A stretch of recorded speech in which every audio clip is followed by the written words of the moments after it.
Hyderabad police command control సెంటర్లో ప్రవేశించి కలకలం రేపిన కేటుగాడు గోవర్ధన్ను పోలీసులు అరెస్ట్ చేశారు. ఫైర్ డిపార్ట్మెంట్లో 5 ఏళ్ల పాటు హోంగార్డుగా గోవర్ధన్ పనిచేశాడు. ఉద్యోగం నుంచి తీసివేసిన తర్వాత మోసాలకు తెరదీశాడు గోవర్ధన్. గతంలో పలువురు వ్యాపారవేత్తలను గోవర్ధన్ మోసగించినట్టు తేలింది.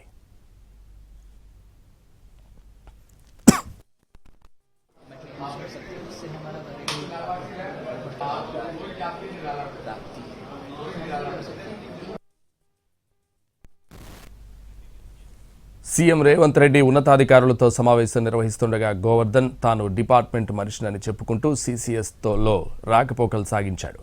ముఖ్యమంత్రి రేవంత్ రెడ్డి ఉన్నతాధికారులతో సమావేశం నిర్వహిస్తున్న సమయంలో ఏకంగా 3 సార్లు రాకపోకలు సాగించాడు. తాను పోలీస్ డిపార్ట్మెంట్ మనిషినని ఓ సాఫ్ట్వేర్ ఇంజనీర్ను నమ్మించేందుకు ఆగంతకుడు ఇలా కమాండ్ కంట్రోల్ సెంటర్లోకి రాకపోకలు సాగించినట్టు సమాచారం. అత్యంత భద్రత ఉండే కమాండ్ కంట్రోల్ సెంటర్లోకి వెళ్ళొస్తుండటంతో అతన్ని నమ్మి 3 లక్షల రూపాయలు మోసపోయాడు సదరు సాఫ్ట్వేర్ ఇంజనీర్. విషయం వెలుగు చూడడంతో పోలీసులకు ఫిర్యాదు చేశాడు.